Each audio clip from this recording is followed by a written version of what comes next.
Bitcoiners want to separate money from state, right? You slowly but surely become a radicalized anarcho-capitalist libertarian if you understand taking the orange pill is such a great metaphor for Bitcoin in general. Bitcoin is the discovery of something that you cannot copy on a computer. So I don't see an end point to hyperbitcoinization. So Bitcoin was always there from the inception of the universe. It's just that the hash rate was 0 up until 2009. Joining us today is Knut Svanholm. In a world where the very fabric of our economic system is being ripped apart, a beacon of hope and freedom is emerging.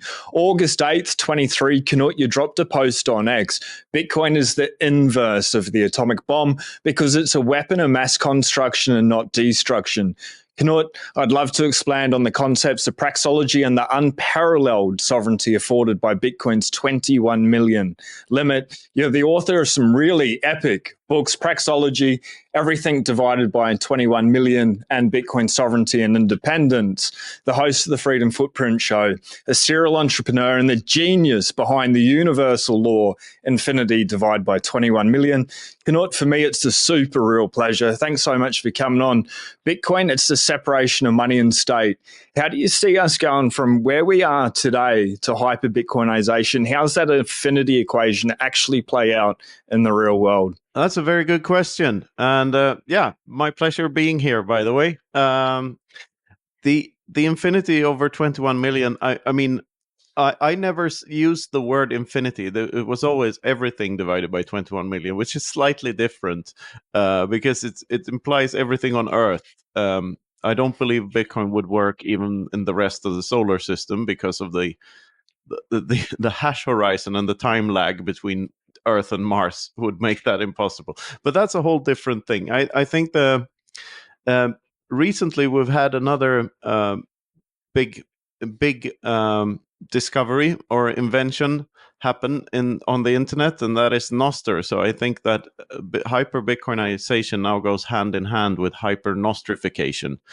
And I suspect that hyper-Nostrification may happen even faster because it's easier for people to see the benefits of that, and that Bitcoin comes with a bit of lag because it takes a couple of generations, I believe, before people really get it.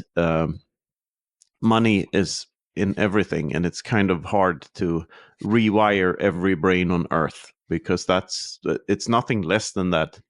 I was on a walk yesterday, walking through an area here in Spain where I live, with a lot of empty houses. People buy holiday homes, and then there's no one in them, for most of the year, and maybe they visit them a week a year, and sometimes they rent them out, but very often they also just stand there empty.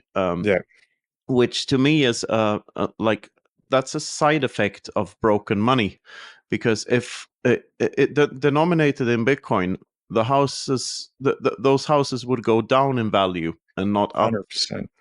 100%. Which means that people wouldn't buy them just to store value in them, because it's not a good investment on a Bitcoin standard. But it is in fiat, because fiat is broken. It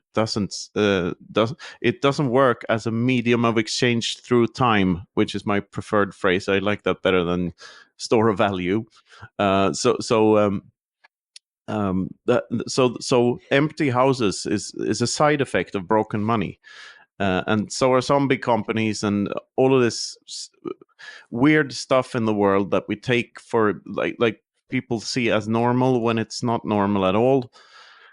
Human beings should not build houses and then no one lives in them. That's not the purpose of a house. It's just that houses have been a substitute for money for so long, so that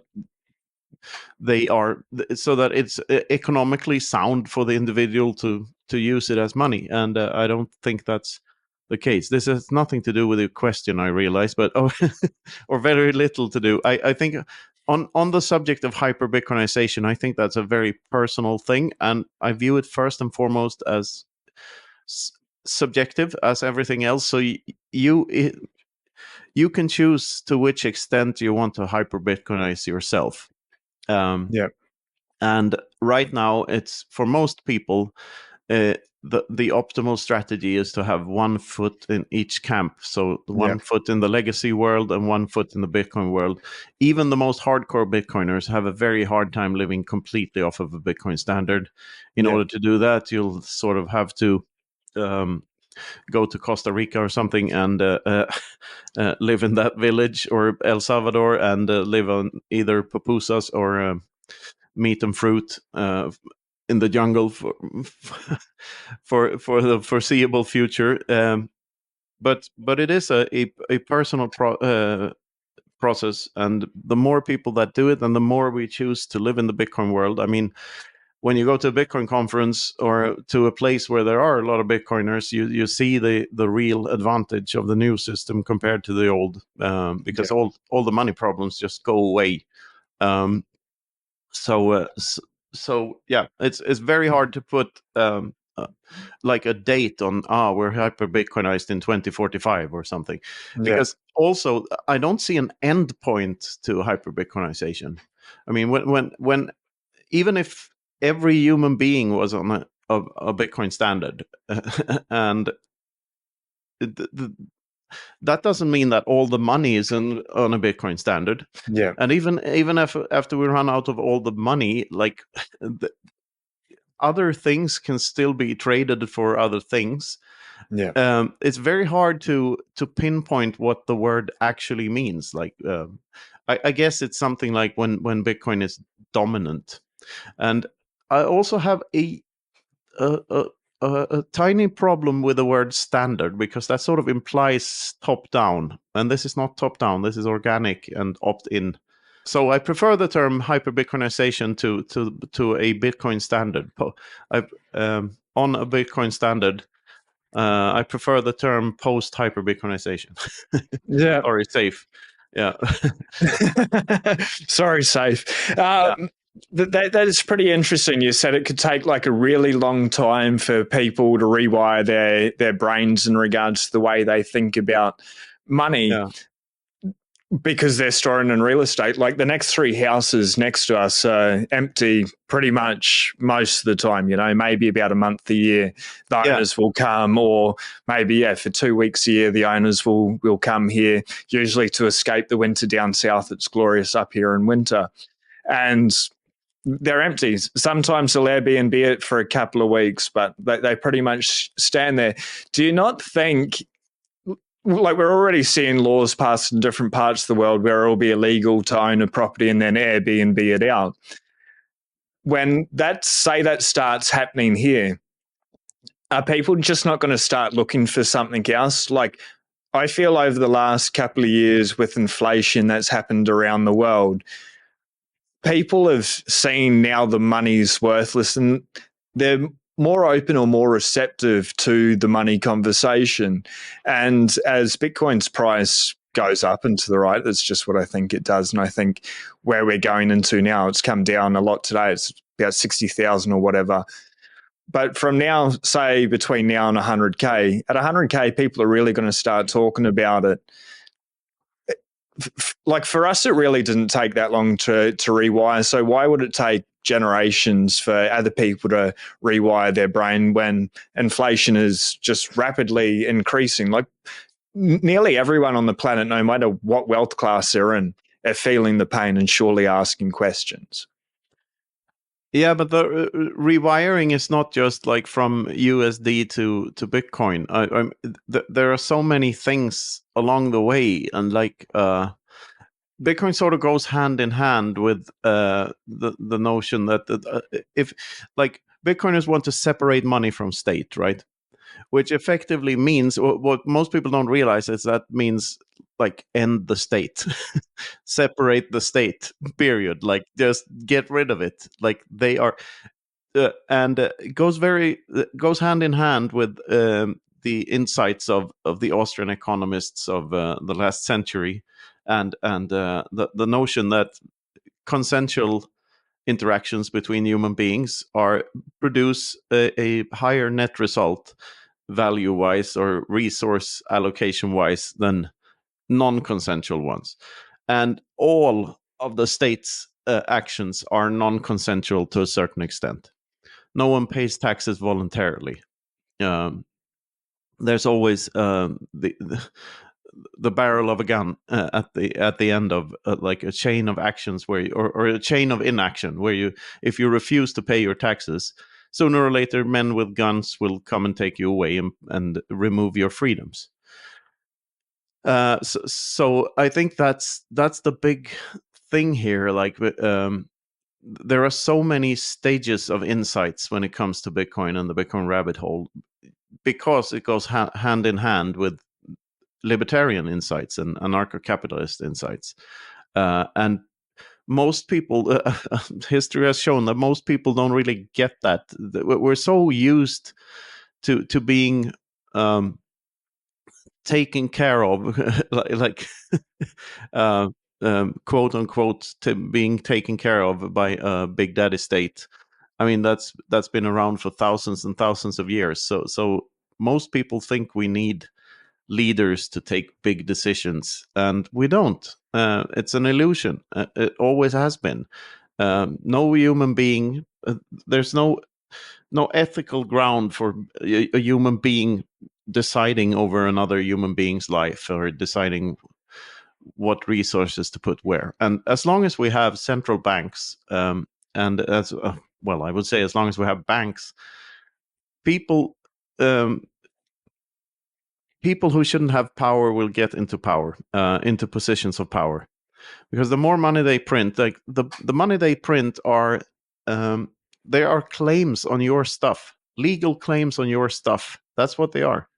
So it's just like if your house is worth X million dollars and someone prints X million dollars, they can use that money to buy your house. It's literally an ownership claim on your house, which is why it's so weird. It's literally theft. There's no way around that.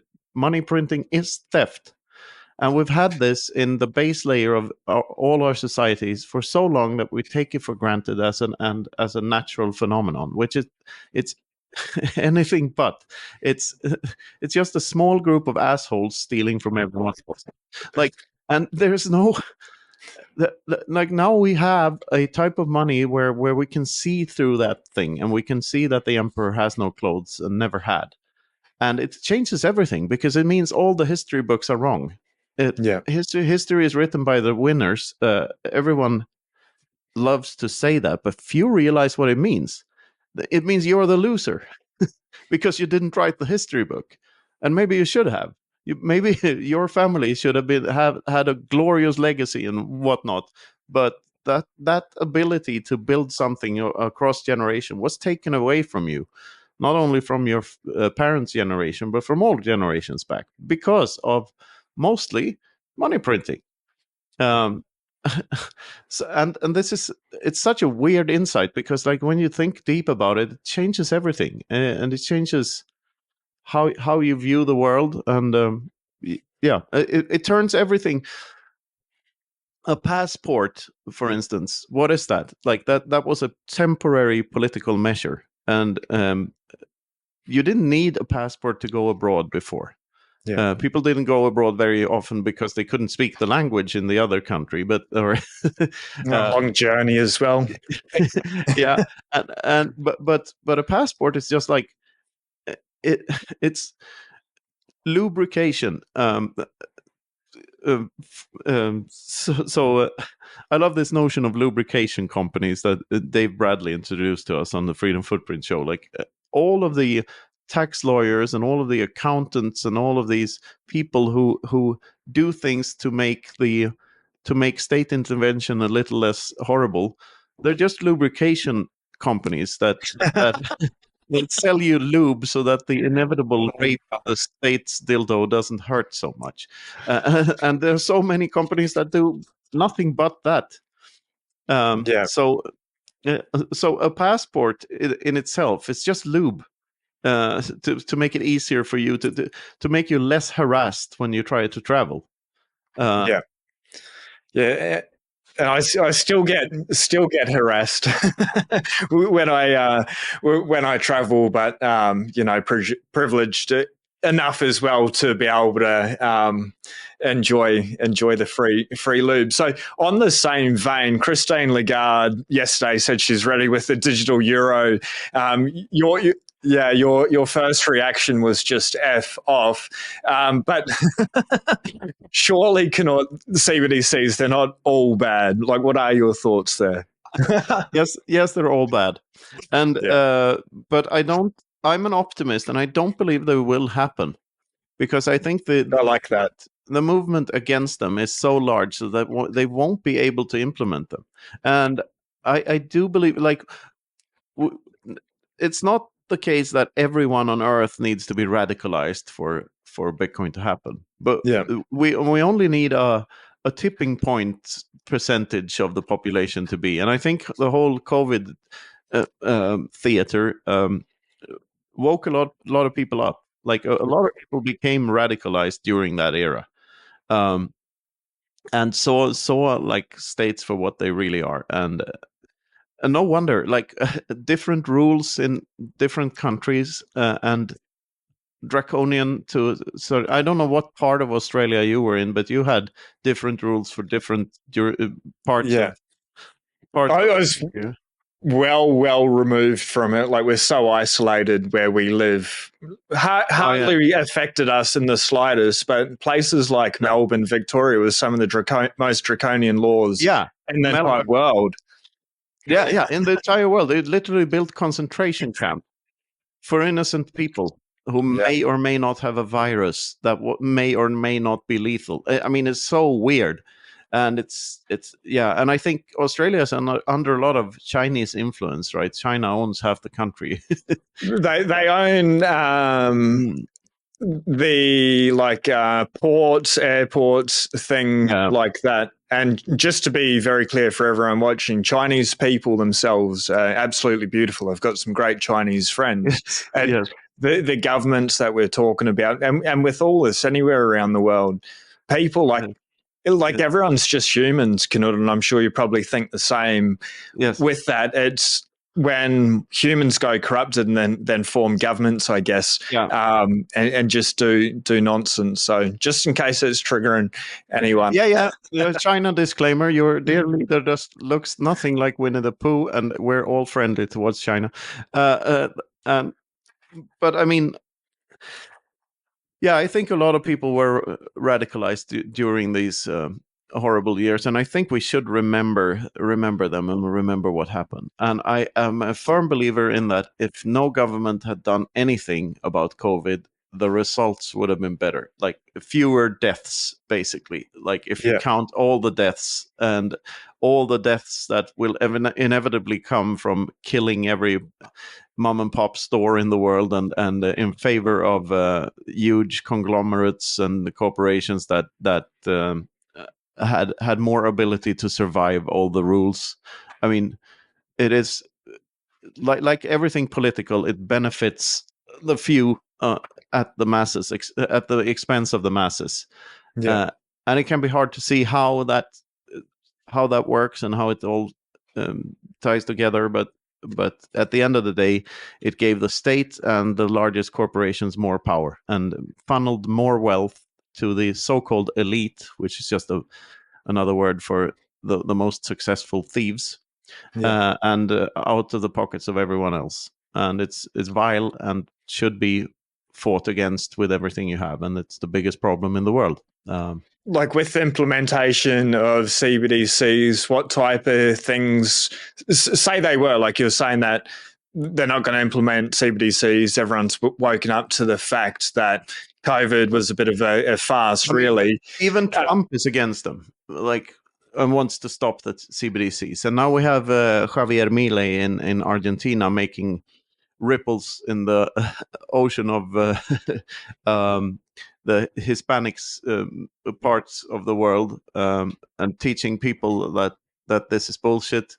I mean, we know what CBDCs lead to. We have seen footage from China. We know what that leads to, and there's a movement now. I've been in a bit of a Twitter debate with people. There's a movement in the UK where masked people are cutting down The civilians. ULEZ. Yeah.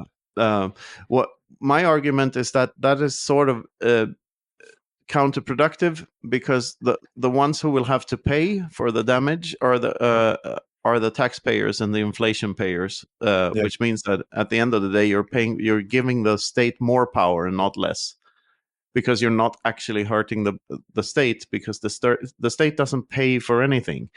It has to take in order to pay for anything, and it can only take from its subject. So those being surveyed are paying for the damage to the surveillance cameras, and the surveillance cameras will thus be more advanced and more intrusive in the future. So the way to fight that is not like, this is the thing: you can't fight the monopoly on violence through violent means. If someone has a gun, they can force you to do stuff. So the only way to fight a monopoly on violence in a certain jurisdiction is through what Hayek called a sly roundabout way. And that sly roundabout way is Bitcoin. And you opt out from the old and you opt into the new, and everything is dandy and shiny and bright. And there are real rainbows instead of political rainbows everywhere.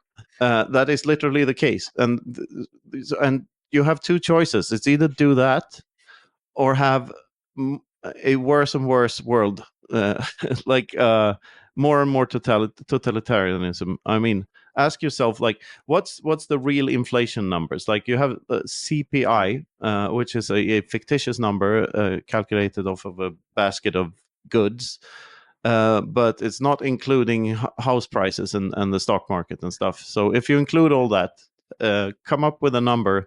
How much inflation is there in your country? And I bet it's in the double digits everywhere. Yeah. So you have to ask yourself, okay, my salary increase per year, will that cover for that inflation?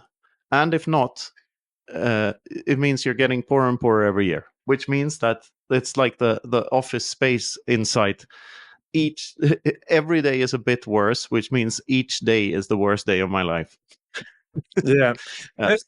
So that's the problem, and you have the solution like screaming at you from the depths of the internet. It's Bitcoin.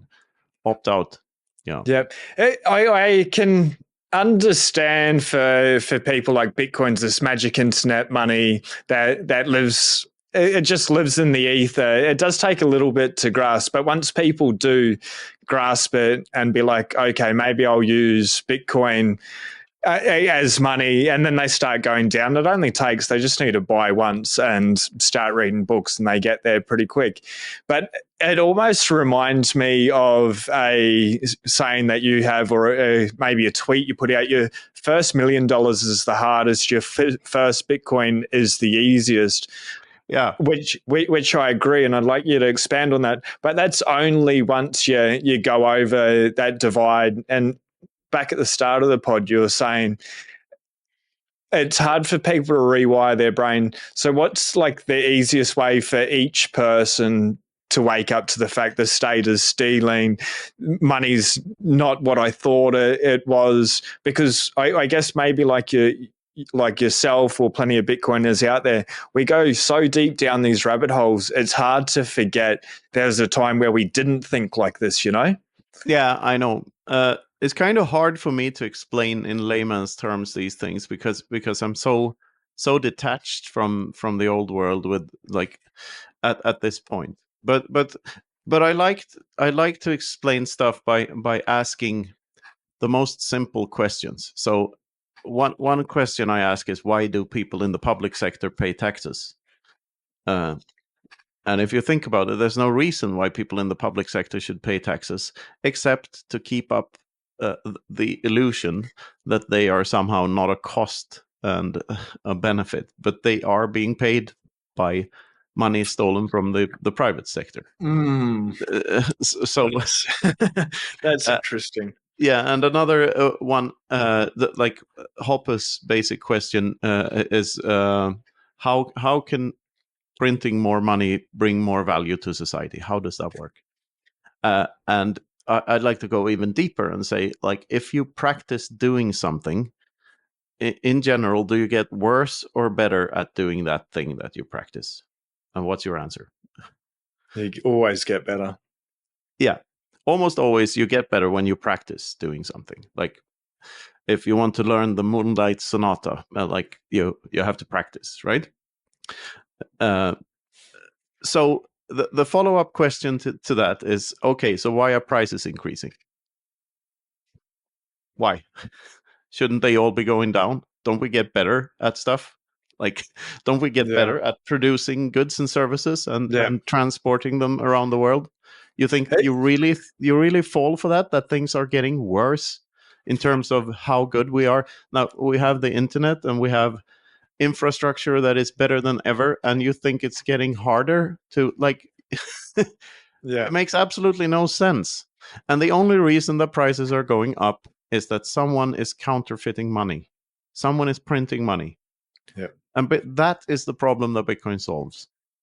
And it solves, that's why the Bitcoin fixes everything phrase is so correct, because it fixes everything, absolutely everything else. And when you start thinking in Bitcoin, that's the reality you all of a sudden live in. And you see the world through a different light. It's pretty amazing that is reality, and you've experienced I've experienced anyone that's been buying, stacking and chilling with Bitcoin for just a little bit of time has experienced Bitcoin fixes everything, and they can understand it. And I believe the longer you're here and the more price pumps and dumps that you go through, it builds your resolve. If you're holding through that and you start to understand, you're like, it doesn't actually matter what the price is, what's happening in the outside world. Just by buying, holding, stacking Bitcoin, sharing that orange pill message, it's going to fix everything, because it does fix everything, and it fixes everything quicker, closest to Bitcoin. I think as Bitcoin expands out, the world, I had Tony Yazbek on last week, and he said, the world cannot fathom how good a Bitcoin world will be, that reality. So I know maybe like hyper-Bitcoinization, we don't know when that will happen, how it will happen, but what do you see sort of like over the next 5, 10, 20 years, just as society in general? Because these two systems are going to play out. Well, I foresee that it's already the case that if you're technologically skilled, you don't have to care about laws or borders and stuff as much as those who are less technologically skilled. So there is already, people who have found ways to leverage the internet and make money off of it, that can fly private jets and do whatever they want. And even if you can't afford flying a private jet, like if the more you know, the easier it becomes to like bypass all the old systems and be more like the sovereign individual. If you're familiar with that book, that thesis is playing out. People are becoming more and more sovereign, and I think that Bitcoin and Nostr are two tools that makes this individual sovereignty way easier to achieve. So you will see more and more people living alongside normies, but living in a different world, just living life in a totally different way. And the more people that do choose to do that, the better off we are, because we are setting an example for everyone else, because everyone else can see how much better our lives are. In comparison to theirs, where they're living the worst day of their lives every day, and if you have deflationary money, you're living the best day of your life every day. So it's a literal opposite. I love that meme with the fork in the road, and one leading to darkness and one the one guy. No, it's that simple.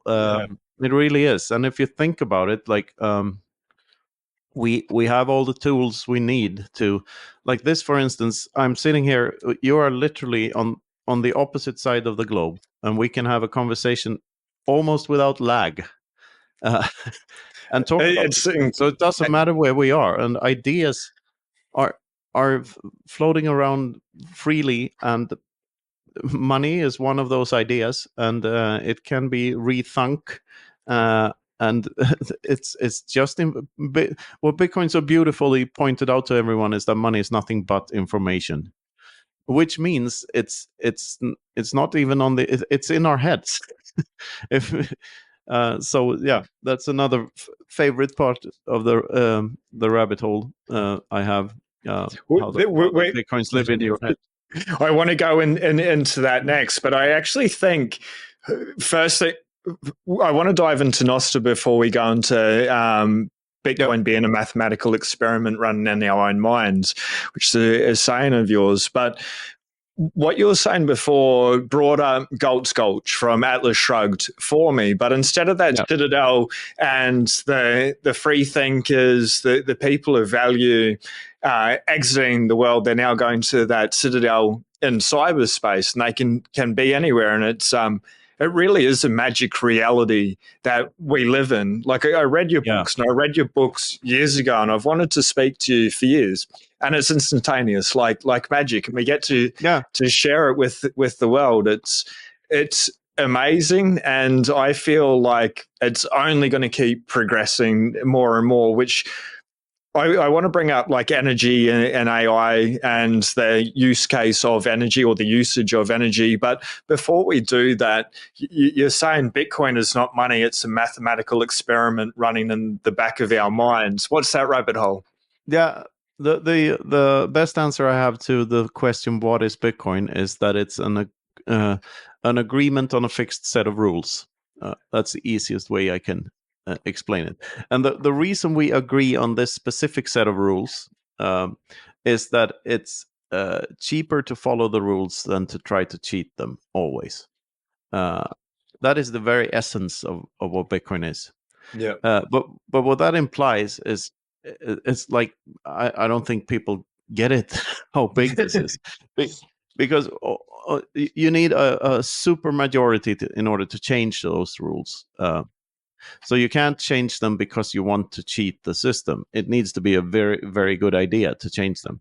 Not to say that all the Bitcoin forks were all for the better. I mean, there were some unforeseen consequences with both SegWit and Taproot, especially with the discount that came with them, so that we have these shitcoins on Bitcoin scams nowadays, which might have been preventable in hindsight. I still don't think a rollback of the chain or a fork or anything is the solution to that. It's just the solution to stuff like that is that Bitcoiners are more vigilant and more active at the end of the day.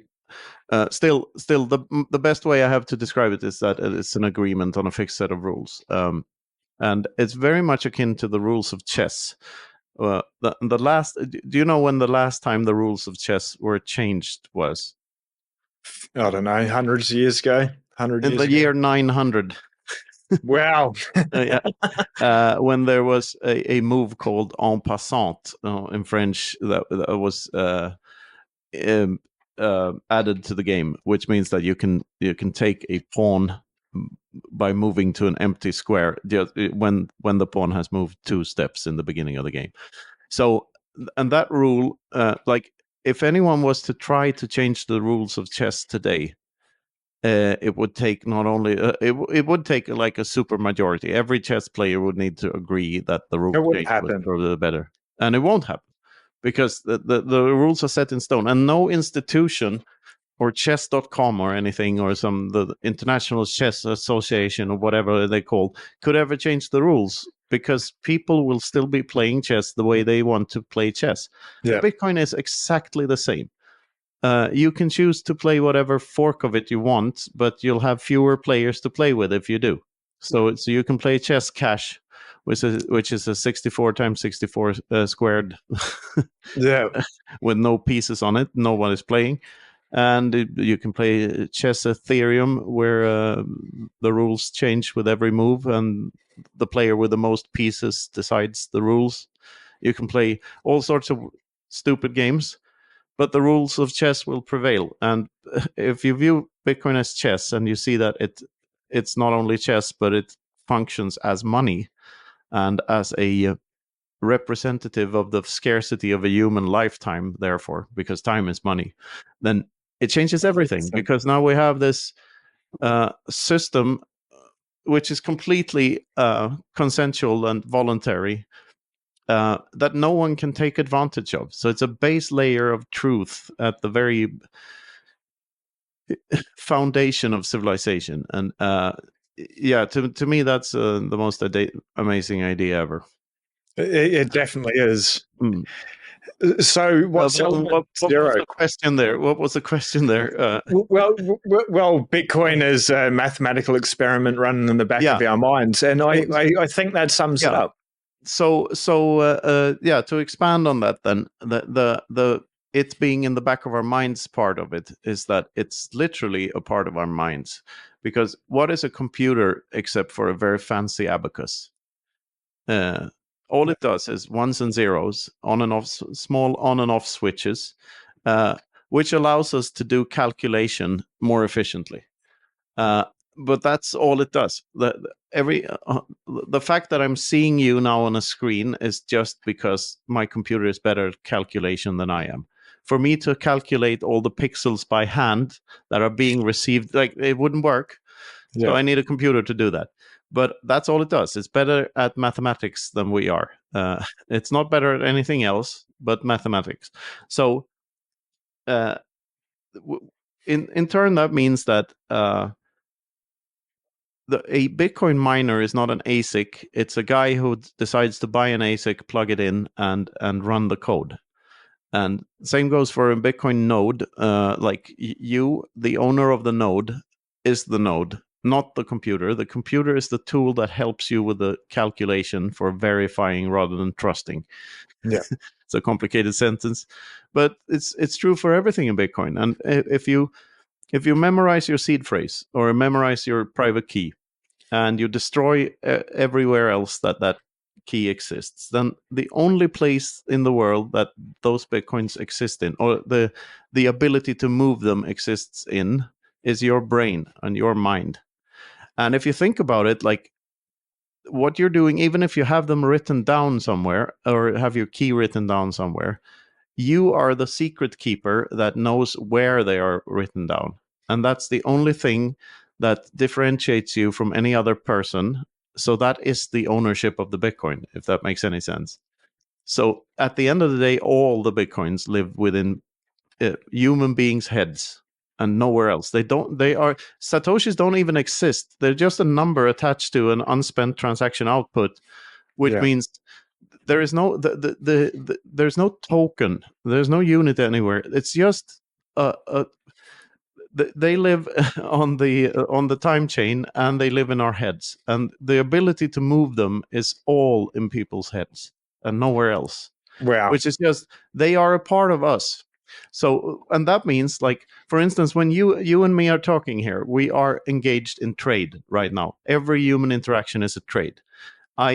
You find it valuable to talk to me, and I find it valuable to talk to you. Yeah. For whatever reason.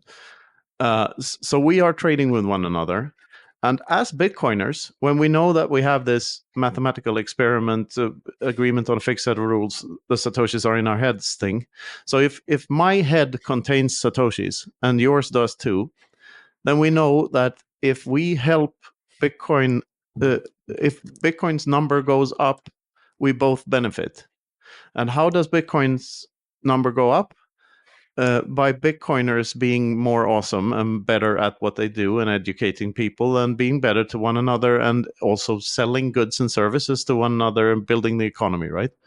Yeah. So we are incentivized to help one another in all ways. Like I am incentivized to give you stuff, to give you my time, my services, and my goods, which is harder since you live in Australia.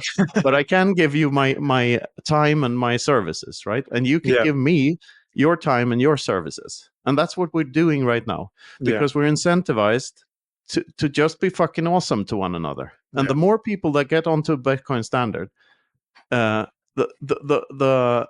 larger that effect. Bitcoin companies are not incentivized to even compete. Like it's a free market mechanism on steroids, because they're incentivized to not only provide the best goods and services, but they are incentivized to help one another and to want the free market process to happen, and I just find that mind-boggling that is possible. So what I say is like, so it's the Beatles were right. All you need is love. They just hadn't found the correct mathematical formula for love yet. And now we have. Yeah. Infinity divided by 21 million. Yeah, exactly. That's one of might be part of the formula. Yes. Yeah, I guess in infinity, like everything is everything, infinity is everything, and everything is love or energy, whatever that is, and realigning back with that. When we align with the truth in ourselves and the love, you're like, as long as you don't use the word energy in plural form, because then you're a fucking hippie. In plural form, I'll need to consult. Well, I think everything is energy, so I'll take the happy hippie side of the argument, because it's true, but it's not energies. It's energy. Oh yeah, of course, energies makes no sense. I'm with you now. And like in Amsterdam, when I was researching and lately for this pod, you were saying Bitcoiners just help Bitcoiners, but not from giving Bitcoiners Satoshis, but by giving them their time and just wanting to succeed. And that's sort of what you were saying just then. We now have aligned incentives of making each other the best possible people, becoming the best possible people ourselves, so that other people do that. And it's just this ripple effect through there. And it's almost like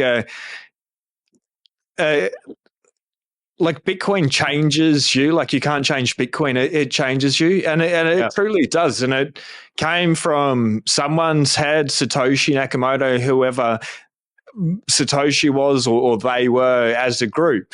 And it's like a virus, but for the good of humanity, that's just spread. And everyone's choosing to take this. It's not being forced upon anyone. And Bitcoiners, they may get like really loud and be labeled as a maxi, and whether people listen or not, that's totally up to them, but they're just speaking their truth as much as possible, and they're still on that journey. I've got so many questions firing off, but can you dive into Nostr? I've set up Nostr a little bit. I've got a Nostr address, but aside from that, that's pretty much where my journey started and ended, Knut. And there's plenty of people out there. You said Bitcoin and Nostr, probably the two most important things. So what am I missing here? Why should I do it? What's it all about? How's the easiest way to go about it? Because it didn't seem that bloody simple to me when I first tried. No, it isn't at this stage. And Nostr is very much in its infancy. But the potential I see is like a web where you own your social network. Like so if one Nostr client is shut down, you can just move to the other. You own the data, which is not the case with Twitter and Facebook and the MySpaces of the world.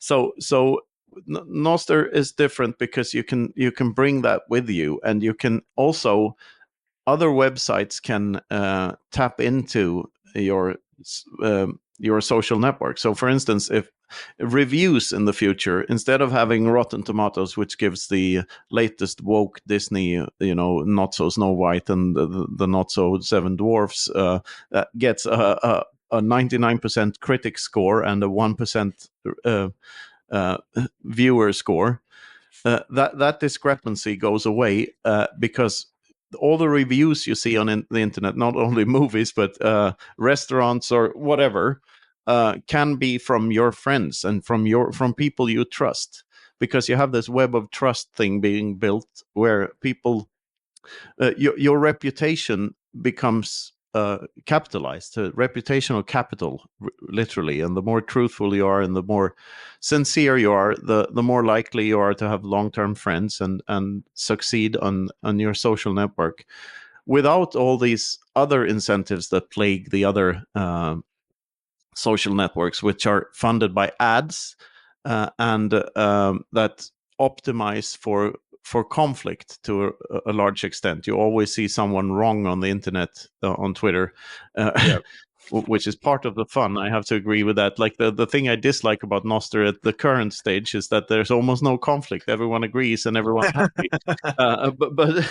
But but still, it's kind of an unsound system that optimizes for you staying on the platform for as long as possible. So you're getting all of these dopamine hits from, oh, I have to reply to this, oh, I have to interact with this, and that the sole purpose of that is to show you ads, and that effect is not on Nostr at all. It has nothing to do with Nostr.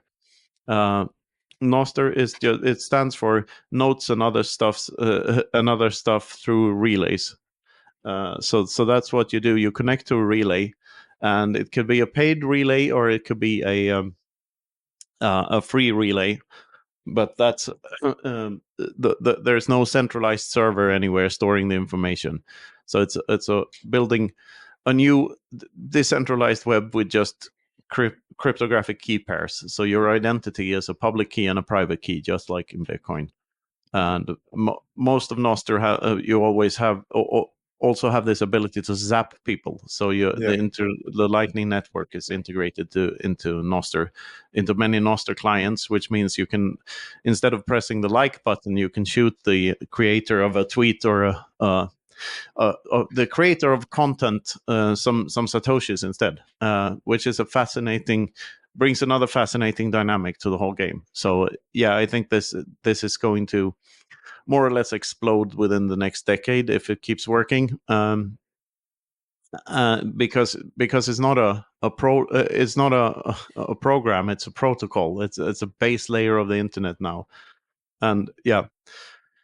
A lot of Nostr development is funded by Jack Dorsey, which is a man who made billions off of Twitter, but really just wants to, have a long beard, eat one meal a day, and basically be a monk in the jungle.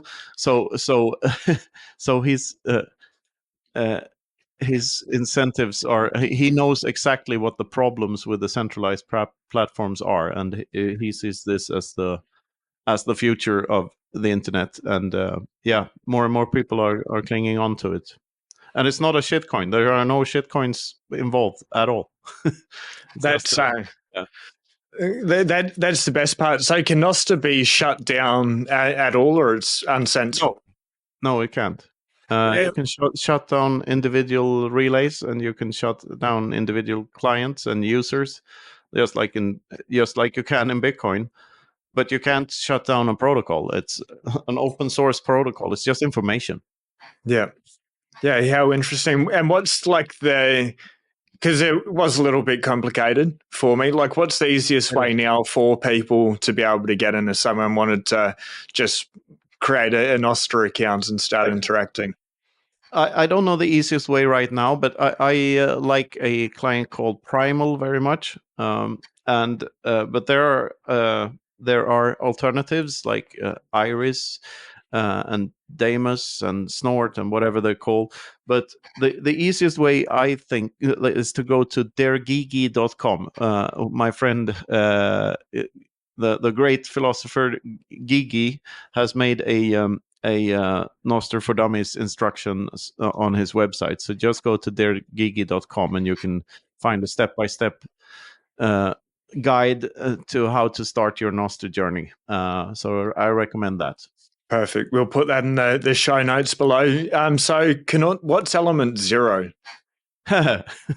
Yes, that's an idea from the Everything Divided book. It's not my original idea. It comes from a brilliant man called Jörg Hemsdorf, who had a talk in the at the Value of Bitcoin conference a couple of years back during COVID. So that was an online conference about the talk was called "The Last Money," and I sort of tried to refine that idea in the Everything Divided book and make it maybe a little more accessible. At least that was my goal, because I thought the idea was so brilliant.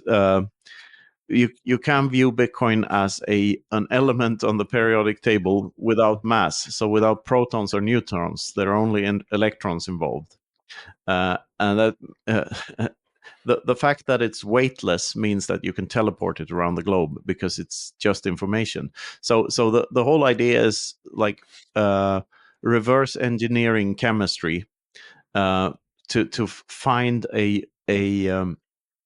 what you ask yourself the question: what would a chemical element, a natural element, look like if it was optimized for the properties of money? And in that case, it would have to be, portable, durable, uniform, scarce, and all these properties of money, right?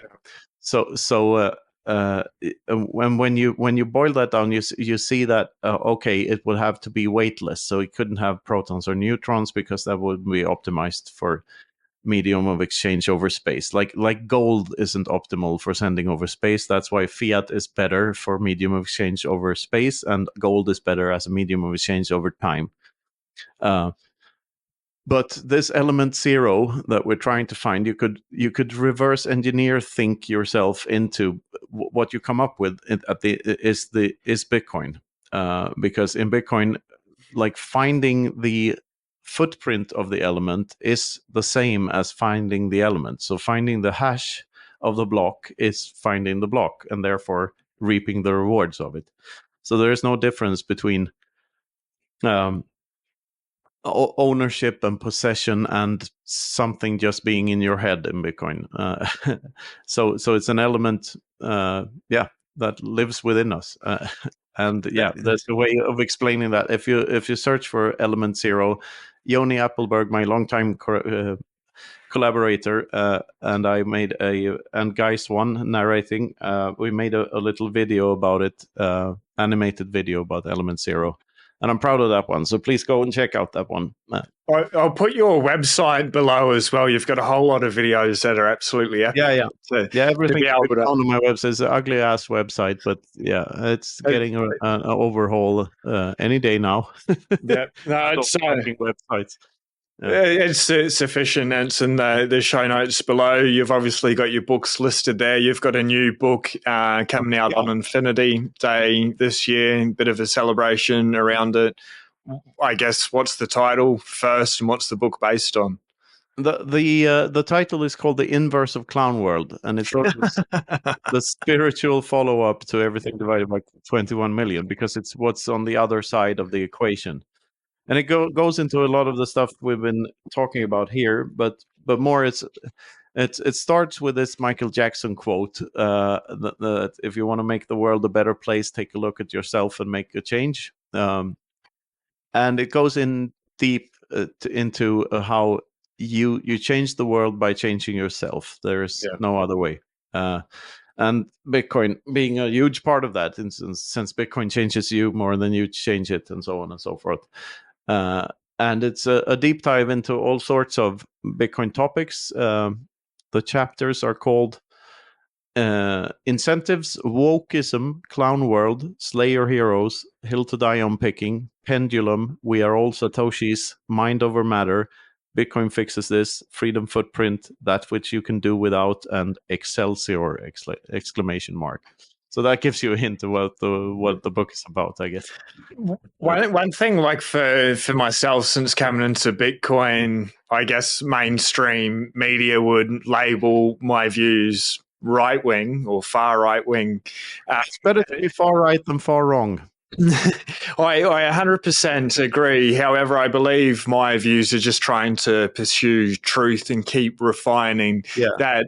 But I guess from a normie looking in, it looks like when people get into Bitcoin, at least for myself, it almost radicalizes you in so many ways. And what's been your journey, or what are some of the things, how that comes about, and why, I guess, it comes about? The radicalization, you mean? Yeah. Before I forget, I co-wrote this book with Luke DeWolf, my podcast co-host for the Freedom Show. So we've been working hard on it, and we're very proud of it. So I hope you'll read it in the future. Well, I radicalized. I mean, I was always a freedom lover, and I was always like more of a right winger than a left winger, I guess. Individualism was always like important to me, but Bitcoin pointed out that now I'm fully radicalized. I don't think any human being should have the power to decide over another human being. I think that's unethical at its core. So you slowly but surely become a radicalized anarcho-capitalist libertarian if you understand what this all implies. And of course, I have a very philosophical mind, and I tend to think in ephemeral and try to extrapolate what will happen in 1,000 years if we do this, counter to if we do that, and stuff. So maybe I'm not as grounded. Many people are much more practical and like looking for solutions that work here and now than I do. But yeah, anyway, I slowly but surely became completely radicalized by Bitcoin, and yeah, I now believe theft is wrong. Yeah. Do you ever find like people look at you or say it to you, hey, like you've turned so radical or you're so right wing, and you just look back at them and be like of course, don't you get it? Or are those people just fallen out of your life and you're more in a circle of free thinking individuals? I think the latter part of that is more true than the former. Like I'm hanging out more with my radical friends now than before, and but I very seldom encounter people who get angry with me for having these ideas or anything like that. They're interested, because the thing is, most people want to know what Bitcoin is, and they want to know how they're curious as to, like, we're living a pretty different life now, me and my family, compared to what the pretty normal life we led before. So they are curious about what that is and how that came to be, and how they can do something similar, I guess, because and yeah, I what they don't get is, like, you can't really understand Bitcoin unless you are willing to question your old view of the world and question everything. And it will if you want to truly understand it, you have to accept that you are taking the pill in the matrix. That's what you're doing. That's why the matrix is such a great metaphor for and taking the orange pill is such a great metaphor for Bitcoin in general, because that's really what you're doing. You're taking that pill, and then you're waking up and seeing that you're a slave, and you choose to break out of your chains and try to do something about it, and try to wake other people up. Yeah. There's no getting around that. There's no Bitcoin. There's no falling into the rabbit hole light. That doesn't happen. Like, either you fall into it or not. Yeah, and you only really need to dip your toe in or lean over the edge, and it sucks you in pretty quick. And there's that saying or that maxim within Bitcoin. There's no like X Bitcoin maxi. Once you've gone down there, because you understand you need one, though. Say again. I actually met one. The next Bitcoin maxi. Yeah, but I think that guy wasn't a Bitcoin maxi to begin with. I think some people misinterpret the term. But this is just a guy who wanted to make money, and he figured out he thought he could make more money selling shitcoins than you can do that. It's just that it's fucking unethical because you're scamming people. 100%. Yeah. I started in altcoins, and then it doesn't take long for you to find out that it's all a narrative, a total psyop. And once you find Bitcoin, if you actually understand Bitcoin, there's no way that you can go back the other way. It's very easy to go from altcoins to Bitcoin, but it's some of the influences that you see out there that understands Bitcoin enough, but still promote all the altcoins out there. To me, it's simple. And you don't need to be technical to understand this. It's like everything in your computer can be copied. That's like I vividly remember my first Commodore 64 and like making my first little program, like 10 print hello, Wow. 20 go to 10. And then it kept on printing hello all over the screen an infinite amount of times, or like indefinitely. Which means everything on a computer can be copied. Like, and that's so basic. If you know anything about computers, you know that information is infinitely copyable. Yeah. And all you need to know is that Bitcoin is the discovery of something that you cannot copy on a computer. Yeah. And when you think about what that implies, it means like, yeah, and then either humanity has found that or not. You cannot copy resistance to copyability. Okay, you cannot replicate resistance to replicability. Either you found it or you didn't. There can be only one. It's the Highlander thing. Like there's there, any copies of Bitcoin makes absolutely no sense, because then the whole invention doesn't work. Either it works or it doesn't. So it doesn't allow for shitcoins to begin with. And they're all just snake oil salesmen trying to profit off of the good name of Bitcoin. And Bitcoin doesn't have a marketing department because it's not a fucking company. All the shitcoins are companies. There's a bunch of people want to make money off of selling some bullshit to you that is infinitely copyable. And furthermore, the notion that something on the internet that you can't copy it means it cannot exist on the internet. And here we come back to and the Satoshis don't. They exist in your head. That's why they can't be copied, because they're literally a secret in your head. They're not ones and zeros in your computer. They're a secret in your head. You know? Yeah. And the information is, I mean, all the public keys and all the private keys, they're just numbers. They were always there. So Bitcoin was always there from the inception of the universe. It's just that the hash rate was 0 up until 2009. But all the numbers were already there. We just hadn't figured out how to use them properly to use them as a rule set for how human beings interact with one another. And that's so you can't own a Bitcoin. It's just a number.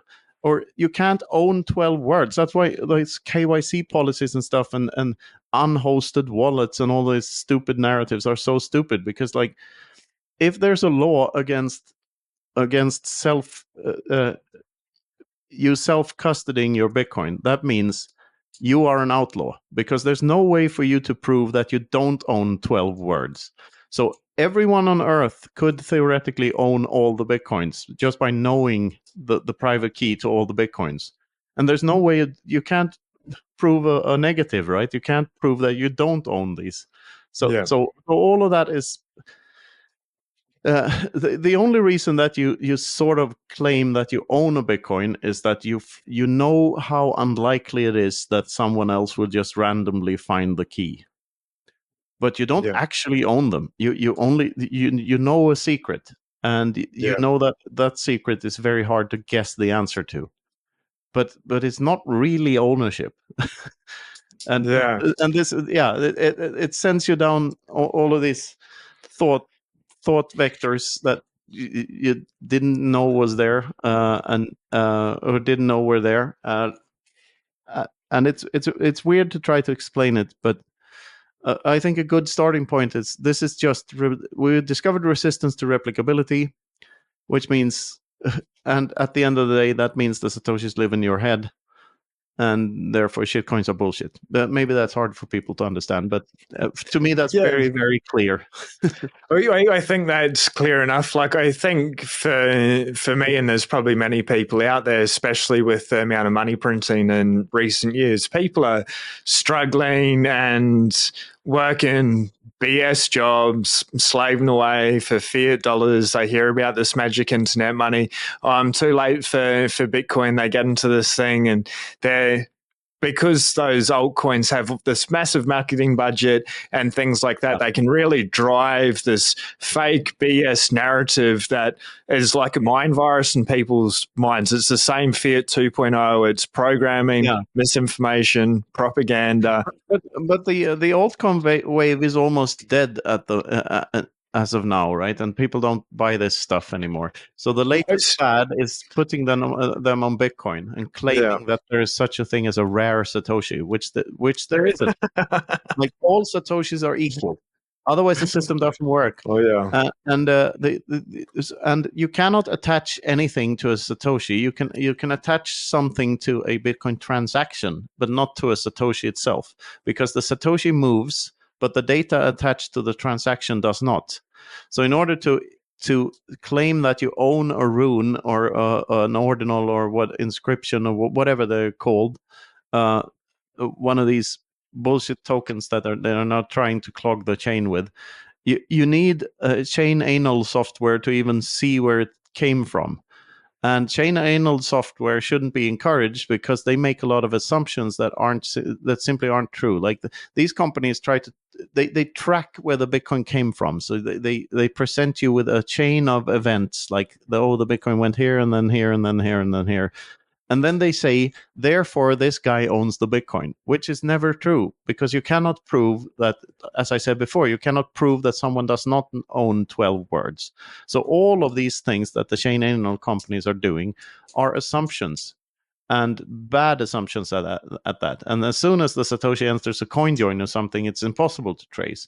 So the traceability is an illusion. It's not, you can't say, therefore this guy owns the Bitcoin. There's no way of knowing who owns the Bitcoin. It's just information. So this whole notion of other things on the time chain than the Satoshis themselves is such a misguided thing, and it's such an obvious scam, all of it. Like people think they own something, and it's like, no, you cannot own information like that.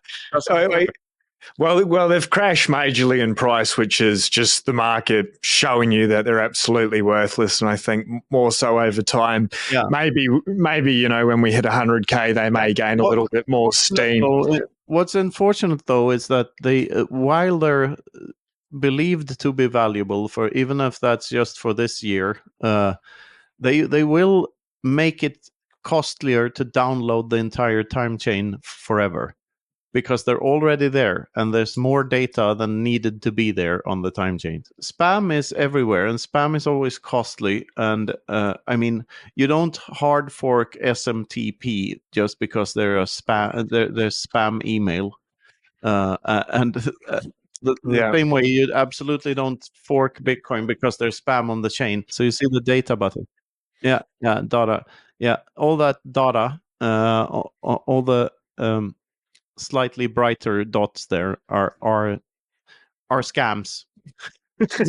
People paying to make a Bitcoin transaction that contains some arbitrary data that they then sell to foolish people who think that data will have some value in the long run, which it won't. It will never be more valuable than the Satoshi itself in the long run, because the Satoshi is scarce and data is not. It's that simple. Yeah. So what it can do, to come to the point of what you can do to avoid this, is like, if you're running a Bitcoin node, run Bitcoin knots or some other implementation that doesn't allow for this to happen. And if you, the most important thing right now is in mining, because right now the mining model, the most common one is that people, hash salesmen, connect to a mining pool, and then they sell their hash power to that pool, and the pool itself decides what block to mine on. But there are alternatives to this. The most prominent one being ocean mining, where you the miner can decide what block to work on, and it's completely transparent, and you can see what you're working on, and you can like that block that you're mining on does not necessarily have to include all of these bullshit transactions. And I believe going into the future that ocean and like-minded mining pools will be bigger and bigger, because they have to be.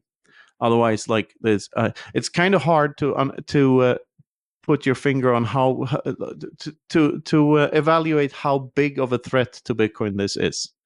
But it is bad, and it is behavior that shouldn't be encouraged. So I believe, like, my part in this and your part in this, I guess, is just to educate people about what it is and that, like, why they shouldn't buy the shit Yep. coins. So, Knut, just quickly on that one, it's very easy for me to say not to buy altcoins because it's degenerate gambling and they're designed just to take your money away. Bitcoin's the only money, and I'm here for the hard money revolution.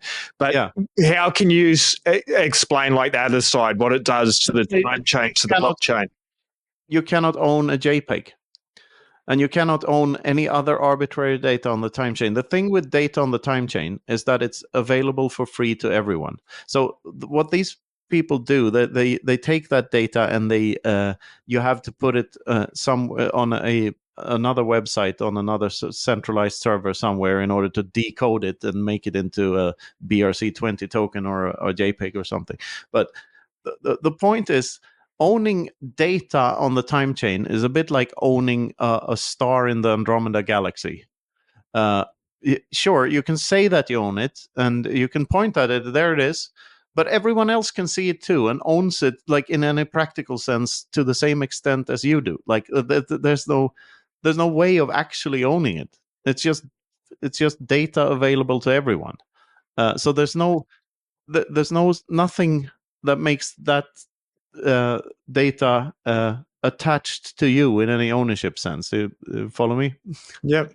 It's just that, unlike stars in the Andromeda galaxy, like, the ownership claim of the star doesn't necessarily affect the efficiency of the telescope looking at the star. But in Bitcoin it does, because it clogs people's nodes, and it uses people's nodes as data storage, as cloud storage for free, basically. And if you don't want that to happen, you need to set your node or your miner to not accept that.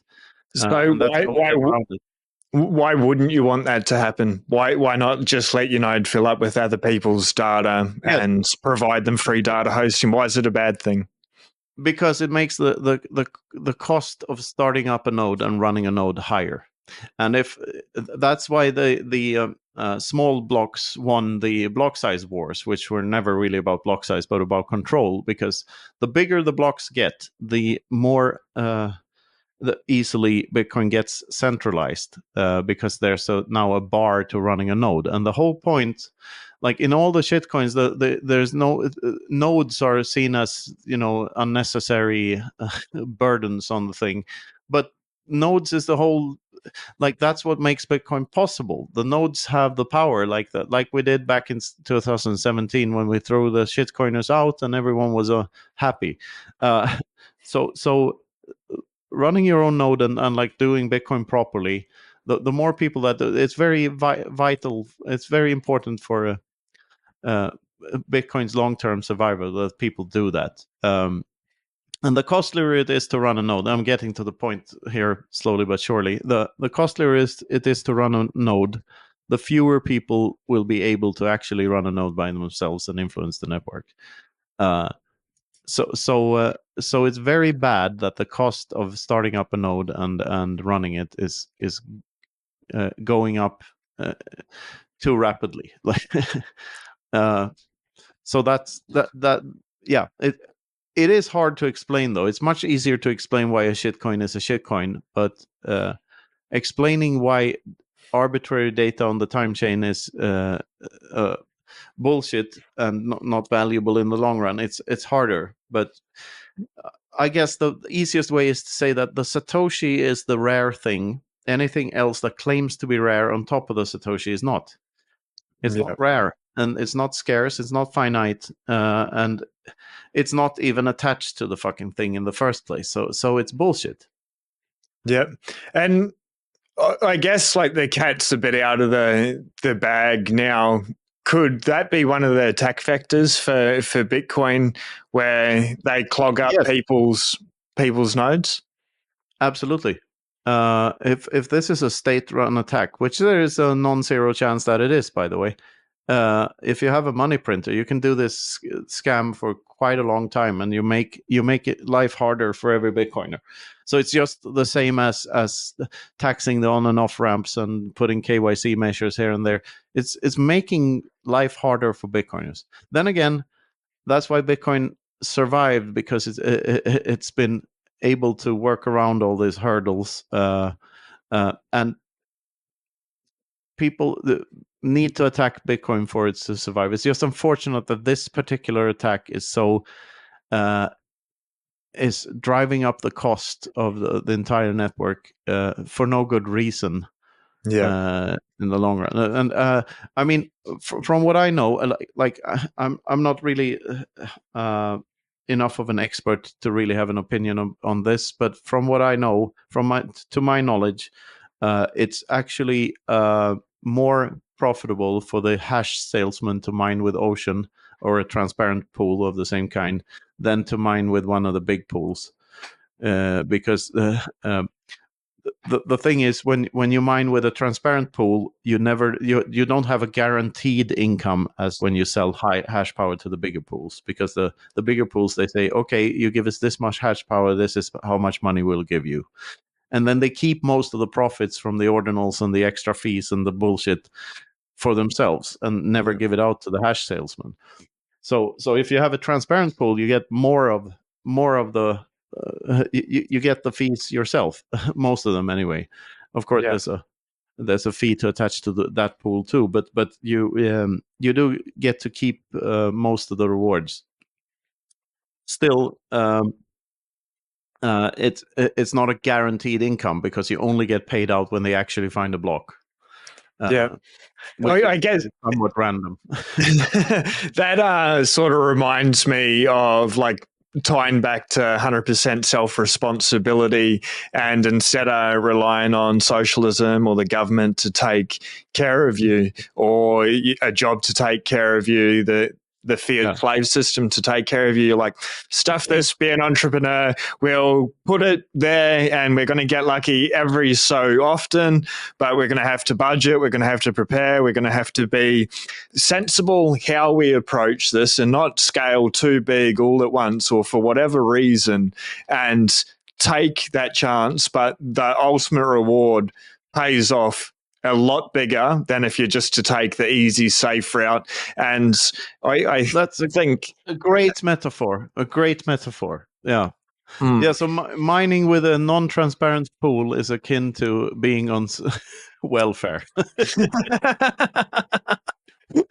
Sure. And it's that meme with the caged tiger and the tiger, or the caged lion and the lion on the savannah.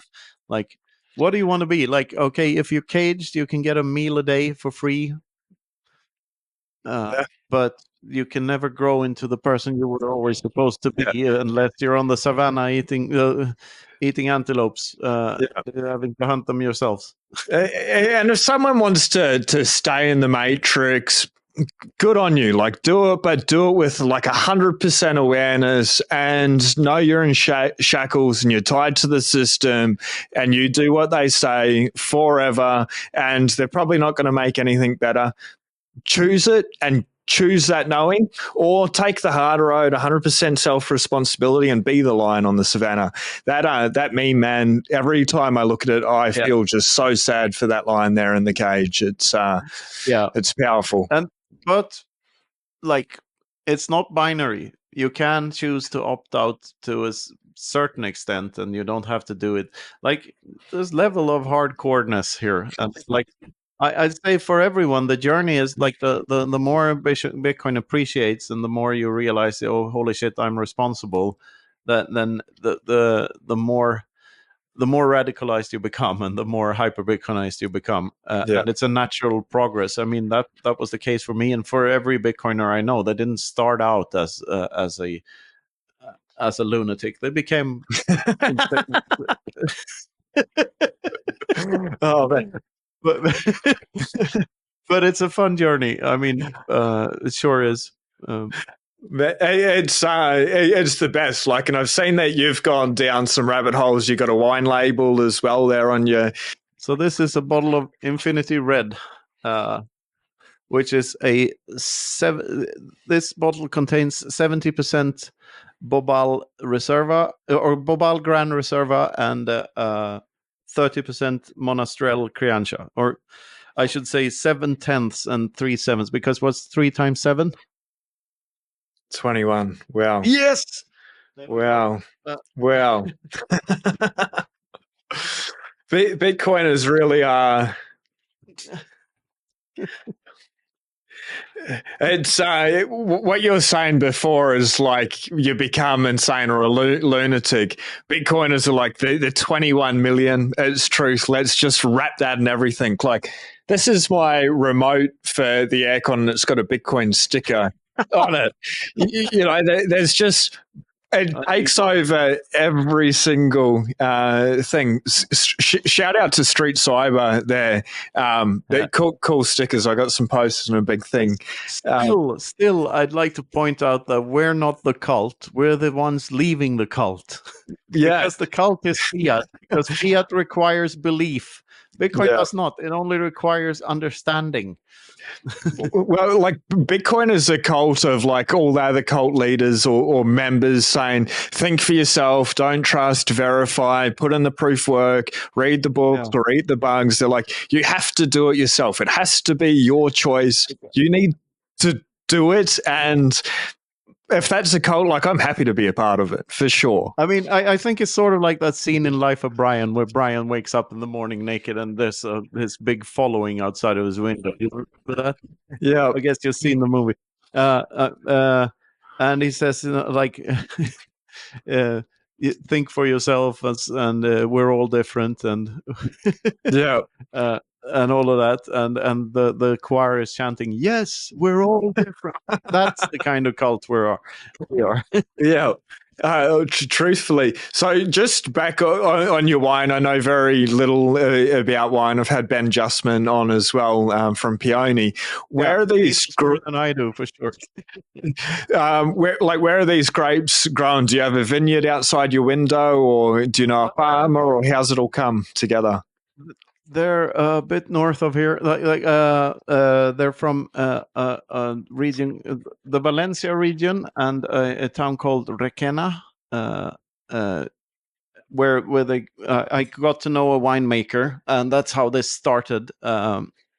He was actually selling wine to a friend of mine where I used to live in Sweden, who had a restaurant close to where I lived, and that's how we got to know him down here. And my wife and some of her friends went wine tasting once, and they really liked the experience. And one day, this idea of, holy shit, maybe we can make our own wine and like brand it with the Everything Divided logo. And so we decided to do that, and this is the result. And it's my favorite wine. There is no second best.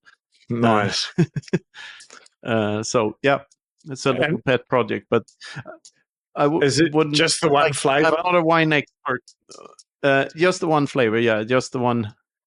Yeah, they're very. It's a very exclusive thing. They're only. We only made 594 bottles, and there are about 350 left, I think. Yeah, and I own a part of that 350 myself. So yeah, they're still available from my website, and I'm not pushing them, like not marketing them very hard, because I intend to take them to conferences and stuff. We gave out some free wine on Madeira and stuff. So nice. Yeah, hopefully we can do something like that again here on Infinity Day. So diving back into Infinity Day, I sort of cut you off a little bit there earlier, Knut, when you were talking about your book coming out. So that's on Bitcoin Infinity Day, and it sounds like there'll be a bit of a celebration, maybe conferences going on. Where is that? What's happening? Yeah.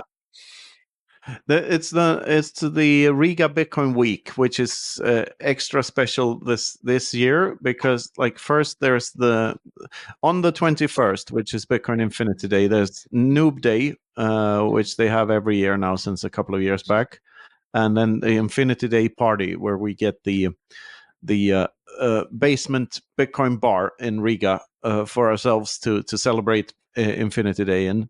And then August 22nd to 23rd, it's the Freedom Unconference, which is Nostr Riga. It's just an event organized by some Nostr people, including Jack Dorsey, who I think is the guy who pays the bills, basically. And there's a karaoke night there, and then there's the actual conference, and there's after parties and stuff for that. And then, like every year, there's the BTC Pay Server Day ending the Riga Bitcoin Week. So there are good reasons to come to Riga early this year. It's going to be a spectacular week. I won't be traveling to that side of the world this year. Potentially next year I might be there. Do you have this isn't a setup, but do you have a discount code or affiliate link or anything? Code FREEDOM. So cool. Anywhere Bitcoin related you go, try to use code FREEDOM for 10% off your ticket, regardless of if it's a conference or a Bitbox or whatever it is. Try that code first, because we're getting more and more people onto the code FREEDOM. It's a beautiful discount code, isn't it? Yeah, it's absolutely perfect. Yeah, and that's subscribe to the Freedom Footprint Show and brush your teeth. Yes. So I want to bring that up, the Freedom Footprint Show. Obviously, through Bitcoin changed your life. You're running a podcast. You speak at pretty much not every event, but at a lot of the events. You're 3-time author at the moment, soon to go on 4 times. Bitcoin's taken over your life in so many ways, just from the outside looking in. The Freedom Footprint Show, you have on some of the brightest minds within Bitcoin. Can you dive into like a little bit of the podcasting side and having those interactions, like conversations like this, and getting to them to share? What's the point of doing it? Where's your passion within that come from? Yeah, we started the Freedom Footprint Show 2 years ago, like on Infinity Day 2 years ago, so almost 2 years ago. And since then, it's, I mean, I never intended to become a podcaster, and I didn't really understand the benefits of being one until I started and getting all these great guests on. Because like to me, the primary goal of the Freedom Footprint Show is not to get the likes and the subscriptions and the money and the blah blah blah. It's just what's more important to me is my relationship with the guests, because I get to cement and nurture these relationships with this great network that I happen to find myself in, and that is rewarding enough in itself. I just love being able to hang out with excellent people, online or otherwise, and we get a lot of insights. A lot of the book came from ideas that were first that originated from the show and the conversations we had on the show. So yeah, we have good fun, and try to take it semi-seriously but not too seriously. We try to entertainment first, so to speak, but still have interesting conversations. Yeah, it's I feel the same, Knut. To be able to sit here across from you and to be able to have a conversation, it's one of the greatest blessings that life has to offer. It's great. Is somebody sharing their time and knowing that they have a shared understanding of the very basis of reality as far as we can understand it thus far, and we're always looking to improve on that. And then we get to share these conversations, our time together, which is special with everyone else, and maybe just light something up. And we don't know that one person may have been the person that gave Michael Saylor the book. It just takes one person, and you never know. But without knowing what that happens, we get this time as well. And it gives you opportunity to be able to just talk. And I've had so many holy shit moments over the past 5 years with first and foremost with the books, but with everything else happening, and the equation taking off as a meme and all this stuff, and Infinity Day, and all of the stuff, the videos with Yoni, the artwork that Fractal made, and like all of these, the Free Madeira organization, and all of this stuff is just, yeah, I keep pinching myself. It's a life that is far beyond my wildest dreams. So I'm very, very happy about that. It'll probably give somebody that's watching this far into the video maybe a renewed sense of purpose in their own life, that if they choose to pursue truth, Bitcoin, whatever, it can lead to things that are absolutely unfathomable. I've had my own experiences. But what's like one standalone story that you can share that may inspire someone out there to take responsibility? Like, what's something that's come about from Bitcoin? There are so many, but I guess first time at Michael Saylor's house was pretty surreal. Like, wow, when we didn't expect it. No, yeah,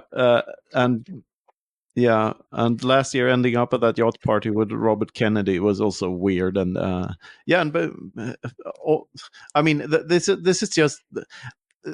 This is sort of untrue, because I don't think the fancy pants stuff about it, and getting to know princes and presidents and billionaires, that's not, for me, that's not the real kicker. Like, what I really like, if I look back at what the best moment at each conference were, that it's the small things, like saying "fuck you, Greg" to Greg Sasha's face as the first thing I ever said to him, for instance. That was great. I don't know if you're familiar with the meme. No, I'm not. So there's this funny guy on Bitcoin Twitter called Greg Sage. He's a part of the meme factory, and there's a running gag with everyone saying, or this is a couple of years back, so I guess the meme has died off since, but yeah. "Fuck you, Greg" was like a standard response to anything he tweeted, and that's when I ran into him on the street in Miami. That's the first thing I got to say to him. So, like, yeah, it's like, "Are you Knut? Are you Knut Svanholm?" "Yes, I'm Greg." "Greg?" "Yeah, Greg." "Oh, fuck you, Greg!" Like, that's awesome. It's like something that you just said is made millionaires, billionaires, princes. You're like you, and it's not those things that are outstanding, because you just realize I'm just thinking the same thing. People are just people, just doing the best we can. The truth is, as long as you're free to do whatever you want with your time, and you have a bit of money, so you can travel and you can eat and stuff like that, then the life of a billionaire is not that different from the life of a pleb. At the end of the day, we all have to eat, shit, and sleep, and all of these basic human things. So it all depends on, like, all the values in the conversations we have. That's it, and the experiences we have, and like, playing these Rockamoto gigs have been great as well, I have to admit. Like, we had so much fun in Prague doing the Satoshi Rockamoto thing. I don't know if you're aware of no, that. do you want to expand? Yeah, in a handful of conferences, there have been a open stage thing called Satoshi Rockamoto, which started as when we spontaneously formed a band in Mexico while the real band was not playing, and borrowed their instruments, and it's turned into quite a big thing and a big side event at a lot of the conferences. And this latest one in Prague was great, like playing in front of a packed music bar and riling people up. Yeah, I like that. So yeah. But there's so much. I mean, I have a subfolder in my everything divided pictures folder called tattoos, and there's about 30 pictures in there of different people having tattooed the equation into their bodies, which I just find it so weird. And there's just weird moment after weird moment in this. And yeah, as I said, like, I could list weird moments with famous and wealthy people, but I don't really think that that's where it's at. I don't I don't think those moments are. It's fun, of course, but the real uh, the real kicker is when you have a conversation with someone on a deep level and you get an insight or something funny happens, or like Yeah. when weird shit happens. Like that's the real uh, thing that gives spice to life or whatever. Yeah. Do you reckon since Bitcoin cannot, like, more coincidences happen, or you just get luckier more often, or things just feel easier all the time? Is that? This is also a deep part of the rabbit hole that we lay out further in the book. But your mind creates reality to a certain extent. There's no real evidence for how to which extent that is true. I mean, we know that the universe is just wave patterns wobbling around, and that the quantum realm looks very different from what we perceive as reality. So a lot of this, you know, colors, for instance, it's something that our brain creates for us. They don't like exist in objective reality, and the objective subjective dichotomy might be completely a complete misinterpretation of how reality really works. So it's a mixture, right? Your brain and your senses are the only thing you have to detect reality around you, and you don't know to which extent that is created by your brain, and to which extent objective reality really exists. It's the old philosophical dilemma of a tree falls in the forest, and no one's there to hear it. Does it make a sound? Um, so yeah, I do believe that most people underrate or underappreciate to which extent you can change your life by just changing your focus and attention, and focusing on being optimistic, and doing things that you love, and not doing things that you hate.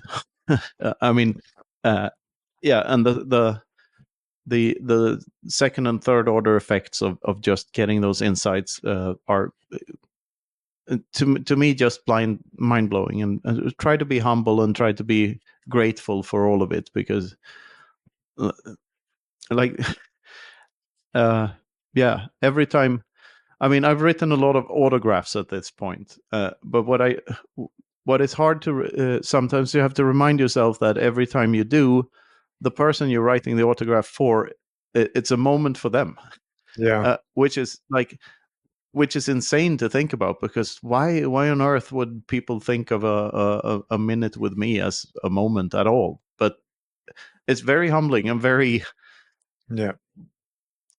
I mean, it's wonderful. I love being appreciated. Is what every human being wants, right? We all crave love and affection, and Yeah.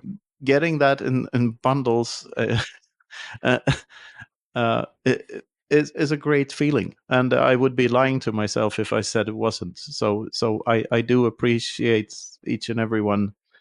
Uh, I, I I even appreciate the people who disagree with me, and like I just appreciate human beings a lot, Yeah. and a lot more since I found Bitcoin, and since I found all these sub caverns of the rabbit hole. I like people a lot more. So even though when we talk about how bad the state is, and CBDCs, and how what a bleak outlook we have for humanity in the future, and blah blah blah. Like at the end of the day, Bitcoin made me less of a cynic and not more. I appreciate people more Yeah. having taken the orange pill than I did before. Yeah. I find myself sometimes, like Christine Lagarde or Jerome Powell, making fun of them, but they're just people. It's the system Yeah, that's the problem. They're misaligned because of the system's incentives. But I don't really, think they're evil. I don't think they're evil. I do believe there are evil people, but think most of these bureaucrats, they're just confused, yeah, and they think what they're doing are good deeds. They think Christine Lagarde probably thinks that she's doing a good job and that she's good for humanity, yeah, because and but at the end of the day, it's just a blind spot created by the system she grew up in. Yeah. And so if anything, I pity them Yeah. for not having the imagination to break out of, because truth be told, the world would be a better place for Christine Lagarde too if the ECB wasn't a thing. Like if central banking ended tomorrow, the world would be a better place for Christine Lagarde as well. Yeah, 100%. And it sort of made me think. Like I call Jamie Dimon Jamie Demon all the time. It's an easy analogy. And I actually used to truly believe that he was an evil person. And now I don't. Like I may say it out of jest. I just think his incentives are misaligned. And if I sat there, I'm sure I could have a really good conversation with him. I'm sure he's very intelligent in his area. I would not agree with his worldview, but Bitcoin has changed that the further I go down there. And there are sometimes, I'll get stirred up a little bit with what's going on, but ultimately I feel like we can just laugh with it all. Like it'll be what it'll be. They can play their stupid games, win stupid prizes. Yeah, I believe though these big shots, like politicians and heads of large corporate CEOs, they cannot afford to be honest. Like they need their what they say. There's always an agenda and a plan behind all their appearances and all their interviews and stuff. And because they have great responsibilities for all their shareholders and stuff, so they cannot just speak their minds. Yeah. So I'm very. It's very hard to take their words as like and yeah as anything but something untruthful at the end of the day. So yeah, I think it's in most cases it's more important to listen to the court jester than to listen to the king. No, there's more truth to be found there. Yeah. And in clown world, people who act like clowns are sometimes more intelligent than the ones that pretend they're not clowns. So like Max Kaiser might be a good example of that. Like a guy in his underwear screaming at people, but saying true thing. Yeah. And there's a bunch of talking head suits around him that look all serious, but are just parroting old word narratives. Yeah. Bringing up Clown World again, your book's coming out shortly. Yeah. And talking about signed copies, like I've got this phrase, this is my infinity, divide by 21 million, read the books or eat the bugs there. If it's not, there we go.